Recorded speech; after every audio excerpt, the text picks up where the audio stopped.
We are truly honored. We have with us today the Honorable Sheila Jackson Lee. Thank you so very much for being with us, and thank you for your tremendous leadership on this important issue. Thank you. And Mayor, thank you for your leadership. I was here in Congress doing your stupendous leadership of the city. Congresswoman, you are providing great leadership on H.R. 40, this commission to study reparations.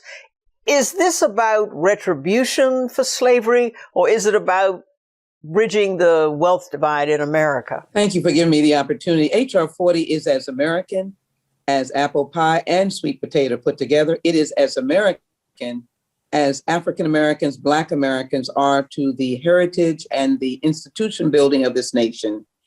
We modified H.R. 40 because we understood it had to be legislation for the 21st century.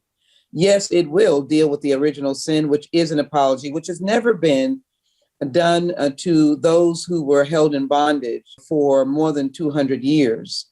And then we move to action, and that is that it funds the study. You have to dig deep to be able to understand why there's such stark disparities with African Americans in the 21st century, why it has transcended centuries that we are still in this time showing stark disparities. And so it studies, but then it acts upon developing reparation proposals. And those proposals may reach a wide gamut of the issues of concern in the Black community, from healthcare to education, to science and to psychology, to sociology, and of course the big one, the disparities in wealth. So you have this commission. Who gets to decide who's on this commission?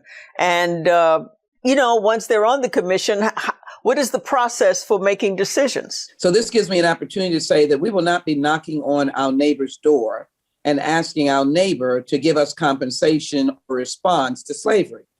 That's what's so perfect about this legislation.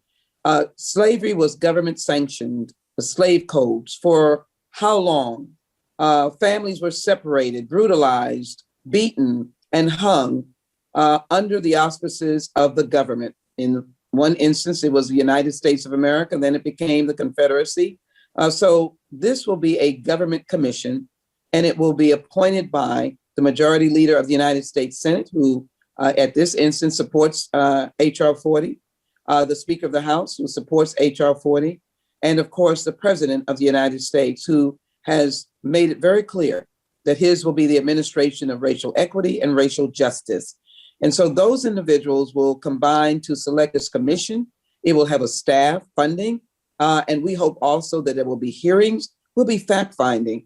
We'll give the pros and the cons. We'll let those who have deep disagreement be heard, but as well the scholars and the historians and those that can bring real documentation that exists on what Black people, what slaves, and now the descendants of enslaved Africans went through during their time here in the United States. And again, Congresswoman, I know this is a sort of going to be a tough one, but this decision-making process, is it going to be by majority vote? Is it going to be inspired by the Kerner Commission? How does it really work? It will be by, we hope, consensus, but there will be votes, and it will be votes that will be taken by the majority. But what will happen, Mayor, is that the actual infrastructure of how it works will be crafted by those who will be selected to serve, so that they can design with the guidance of the legislation, the weeds of how they will vote,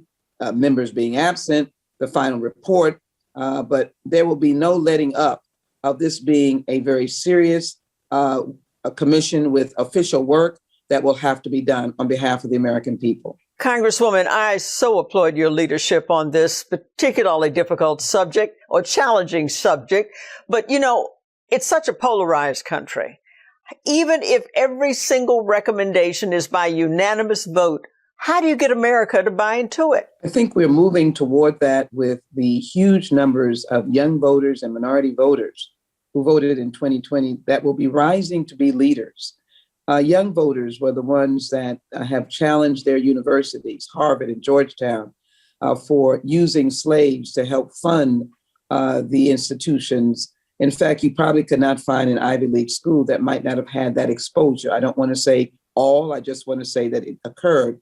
So many institutions in the United States were funded and survived because of slave work, which created wealth. Certainly, the transatlantic slave trade was one of the components of building of the wealth in the South, the landed wealth, as well as the Wall Street banks.